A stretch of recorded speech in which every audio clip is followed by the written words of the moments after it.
Hello YouTube, this is your good friend TheMovieCuban back again with another Diablo 3 build guide. Um, I noticed that not a lot of people watched my Skeletal Mage Rathma build, but I can't really blame you, because frankly, um, there was a lot of issues with that video. I probably wasn't as clear about certain things as I could have been, but now that I've been fooling around with Rathma a little bit more on the season, and I found some better gear, I figured that I would make an updated version of the video because a lot has changed. Not in terms of, like, the build itself. The skills and the gear that you're going to want to use are all the same still. I'm not running the simulacrum variant of the summoner necromancer, but I do still really like this build, and I have been pushing with it. I think I managed to do an 82 solo, I want to say. Or no, I've actually done an 85, so there you go. I managed to do an 85 GR with this setup, so it's definitely not bad by any means. So I guess I'll just get right into it then. This is a Rathma build, so you are going to want to find yourself the full 6 pieces of Rathma. As you can see, I have 2 primal ancient pieces of the set, which I'm quite happy about. Uh, Rathma, or the Bones of Rathma set, makes it so that your minions have a chance to reduce the cooldown of Army of the Dead by 1 second each time they deal damage. This doesn't really help us since we're not using Army of the Dead in this build. You gain 1% damage reduction for 15 seconds each time one of your minions deal damage, and this is a max of 50 stacks, so that's 50% damage reduction. And in the 6th set, each active skeletal mage increases the damage of your minions in Army of the Dead by 625%, up to a max of 2500%. So, as soon as you'd summon 4 skeletal mages, you would be getting the full benefit of Rathmas, which they changed. They changed just this patch, I believe, because before this level or this cap was not there. You're also going to be running. Sorry. You're also going to be running the Jessith Arms set, so that when the target of your command skeletons dies, your skeletons are automatically commanded to attack a nearby target. And while your skeletons are commanded to attack a target, all your minions deal 400% increased damage. You're going to want to roll a cooldown on the scythe and the shield if you can get it, because you are going to want some cooldown in this build to help you mitigate the cooldown of Land of the Dead, since we are going to be using that in this setup. Of course, you're going to want Dainty's Binding, so you gain an additional percentage of damage reduction when there's an enemy afflicted by Decrepify. This belt is going to be changed in patch 2.6.1 so that it can be triggered by all 3 of the Necromancer curses, like a lot of us thought it should have been from the get-go, but hey, better late than never.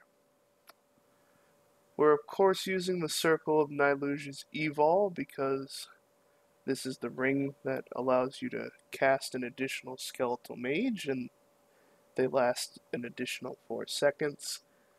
You're going to be running Reaper's Wraps because this build is quite resource hungry, so you're going to want a more dependable way to restore your resource as opposed to just spamming your generator. And then finally, we're going to be running the Endless Walk set with the Compass Rose and the Traveler's Pledge, so that while moving, we gain up to 50% damage reduction, and while standing still, our damage dealt is increased by up to 100%. The legendary gems we're going to be using are going to be Bane of the Trapped, Esoteric Alteration, and Enforcer. Enforcer just increases the damage of pets and makes them take less damage. Esoteric Alteration increases your own non-physical damage reduction. And then Bane of the Trapped, which is arguably the best gem in the game, just increases damage against enemies under the effects of control impairing effects. And its secondary is a control impairing effect, so the closer that you get to people, the more often this is going to proc. And that's useful because of the ring that we're going to be running in our Kanai Cube, the Crisbin Sentence, so that you deal 100% increased damage against slowed enemies, or triple this bonus against enemies afflicted by any other type of control impairing effect. We're going to be running Tasker and Theos in the cube to increase the attack speed of our pets by 50%. And then we're going to be running Rylina's Shadow Hook, so that every point of our maximum essence increases our damage by 0.5%, and Bone Spikes generates 5% or 5 additional essence for each enemy hit. So when you're going up against big mobs, your resource is going to shoot back up a lot more quickly than if you're just trying to single target things. So do be mindful of that. Our Paragon point allotment, so I don't forget. Make sure you max out your essence first and foremost. I have movement speed on my boots and on the Compass Rose ring, so I only need 2% of movement speed here in Paragon, so I just dumped everything else into intelligence. For offense, I'd recommend doing critical hit chance and damage first, and then worry about cooldown reduction and attack speed. The defense tab and utility tab, honestly, it's up to you how you want to do that.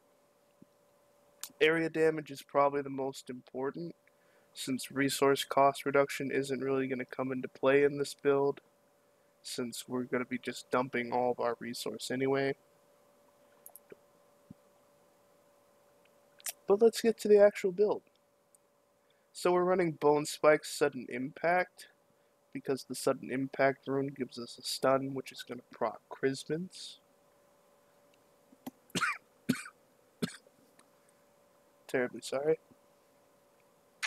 We're going to run Skeletal Mage Singularity, so that we're consuming all of our essence to summon a more powerful minion, and the damage of that minion is increased by 3% for every point of essence consumed. So I believe the maximum essence that you can get is like 330 or 360, one of the two. So I'm at 290 here. I've been looking for a new Jesseth Skull Shield that actually rolls max essence, because that would help greatly, but I haven't yet been able to find one that has rolled so fortuitously. But I will keep up the search. And even with the 290 that I have right now, like 3% times 290 is like 870% additional damage.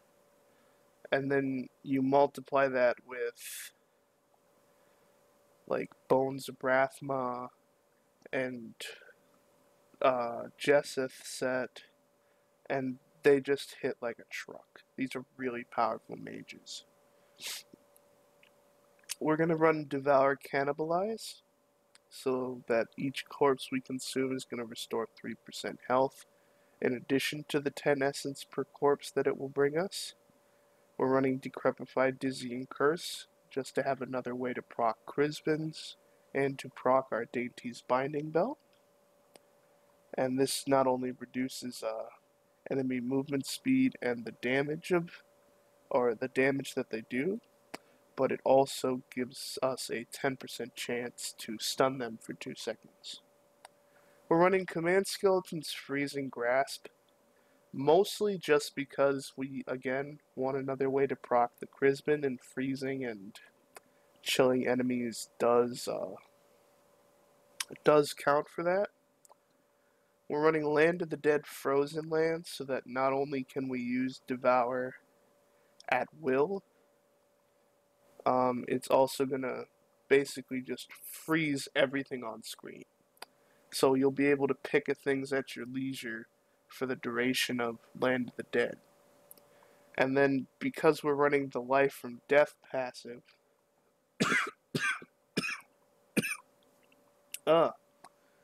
because we're running Life from Death, and because we're going to be basically spamming Devour for the duration of Land of the Dead, you're going to see health globes just literally littering the screen. We're running Spreading Malediction to receive a 1% damage bonus for each enemy afflicted by one of our curses, as well as Overwhelming Essence to increase our maximum essence by 40. And then finally, we're going to run Extended Servitude just so that we can increase the duration of our Skeletal Mages by a little bit more. This says 25%, so since they normally last 6 seconds, that'd be like 1.5 seconds of additional uptime. But pairing that with the Circle of Niluge's Evol, we basically get these Skeletal Mages for like 12 seconds at a time, which isn't a whole lot of time, but since you're constantly going to be dumping your essence as soon as it's full to summon new Skeletal Mages, it's not that big of a deal. Now, I suppose, what sort of build video would it be if I didn't give an example of the playthrough? But for those of you who don't want to watch me run through a Greater Rift, by all means, you can leave the video now. Leave a like or a comment down below. Let me know what you think. Let me know what you would maybe do different on the build, or just, if you like my content. And for the rest of you, we're going to run a GR80 real quick, just to show you guys the build in action and how I play it, so you can get an idea of just how great this is. So the very first thing I'm going to do is I'm going to number lock the Devour skill, which just, it makes it a little easier for me if I don't have to keep remembering to spam that particular skill. Because I am the forgetful type, and I would definitely forget to hit it more times than not. But this way, practically every time we Devour, we get a health globe, which helps us boost up our resource so that we can summon more Skelly Mages. Oh man, I did not see that Stinging Swarm. That is my bad. I suck. That's another thing I hate about certain enemies. I don't see them while on the screen until they've, like, killed me. But, I'm not gonna make excuses. That was totally my fail. It's okay, Diablo. I didn't want that free gem upgrade anyway, even though I paid to empower this rift.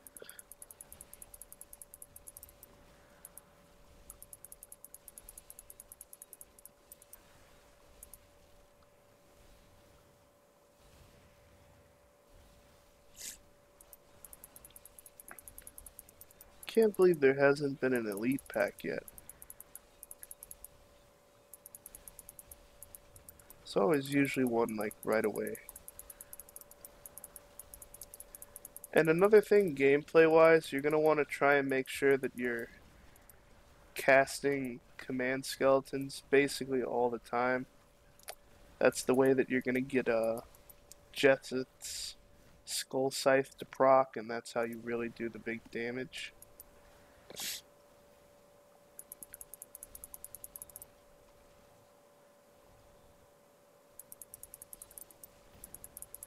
But for those of you who are watching, when I hit Land of the Dead, and I was just and I was just repeatedly consuming corpses, you saw how many health globes popped up on screen. And I like that for both a single player and a group play kind of deal, because if your teammates are getting low on health, or if they come across an elite pack that's really chewing into them, then having all those health globes spawn is helpful for not only you but your teammates. Because it's like, oh no, I'm losing health. But look, there's a whole bunch of tasty, tasty health globes here. And then you can just heal up. And then your party members will like you. Or maybe they won't. I make no promises.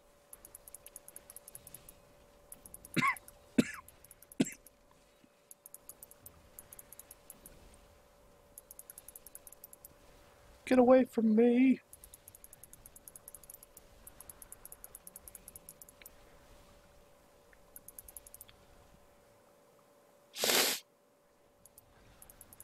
Another thing to keep in mind is that there seem to be certain enemy types in the game that the Necromancer is just naturally weak against. Like, I don't know what it is about them, but when I go up against, like, Hell Witches or the Khazra Spear Throwers or whatever, they do ungodly damage to me, to the point that they're basically one-hitting me if their attacks go off, which I think is kind of unfair given the fact that, the Hell Witch's attack animation isn't only kind of hard to see, but it can also redirect the target. Like, I can't tell you how many times I've been fighting Hell Witches just to have them, or I've been fighting Hell Witches and I've dodged their attack, but then the projectile will literally circle around to hit me from behind, which it's ungodly cheap. Like, I hate that so much. But I don't know if it's a bug, I don't know if it's like an intended thing, because no other class in the game seems to have as much trouble with them as the Necromancer does. But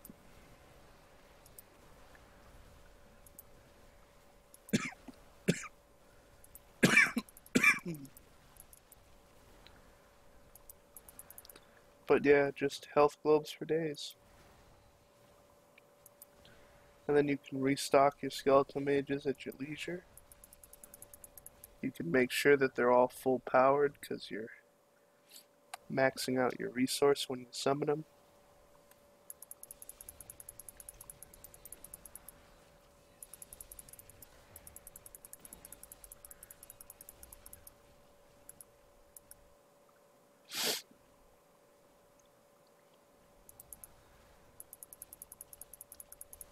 And it also depends on what kind of maps you get.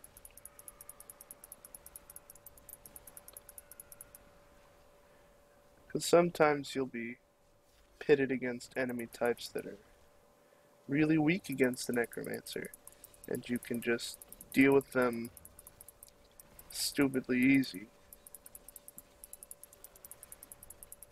And it's not like, aside from those enemy attacks giving you a hard time, that you really will have issues with anything in the game. Like, I like to think the Necromancer's pretty well rounded at the moment. It might be nerfed a bit in the future, in terms of like numbers for the septs and whatever. But with Diablo and Blizzard seeming to be trying to work towards balancing the meta and all that,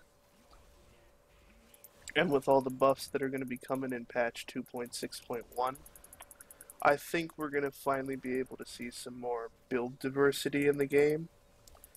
And I'm hoping that the Necromancer is going to be able to finally highlight the Pestilence set. because it is a set that I think is really interesting and that I think has a lot of potential, but the damage right now just isn't there. It's good for maybe like T10 to T13 Nephilim Rift farming, but apparently that's all that people can really do with it. And I think that once it gets its buff, that we're going to be able to see an actual legitimate Corpse Lance build for the set that actually buffs Corpse Lance. Because I like the Trag'Oul Blood Lancer as much as the next guy, but it always seemed kind of weird that we weren't using, it always felt kind of weird that we were using a Corpse Lance skill for that, as opposed to like Blood Nova or something like that. But maybe once the new patch hits, I'll be able to test out an actual Blood Nova build. I do have all the pieces that I would need to do that, like the Blood Tide Blade and all that. But we'll see how I feel once the new patch hits. I don't think I'm going to jump on the PTR just for the fact that I hear the loading times are pretty bad, and I don't feel like spending hours in a queue just to get booted randomly.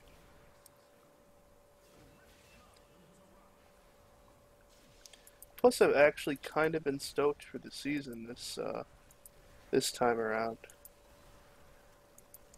This is probably the farthest I've ever gotten in a season, and this is probably the best I've ever done.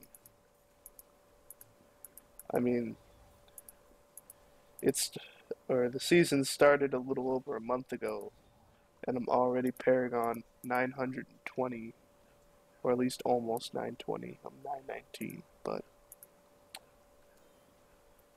we don't have to be sticklers about the details on that. But there you go. That was a rank 80 Greater Rift with a Rathma build. The playstyle is pretty fun. Like I said, there are certain kinds of enemies that'll just ruin your day no matter what you do. But they're kind of few and far in between, so you won't really have to worry about that.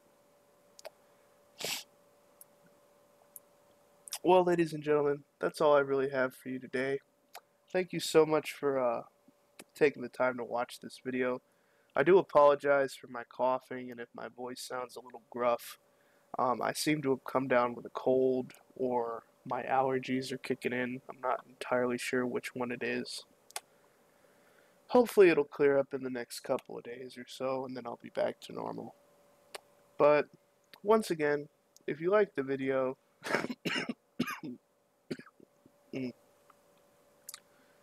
go ahead and give it a thumbs up down below. Leave a comment. Subscribe to my channel if you want to see more Diablo builds in the future, because I am currently testing my own Legacy of Nightmares setup for the Necromancer that I'm really excited about.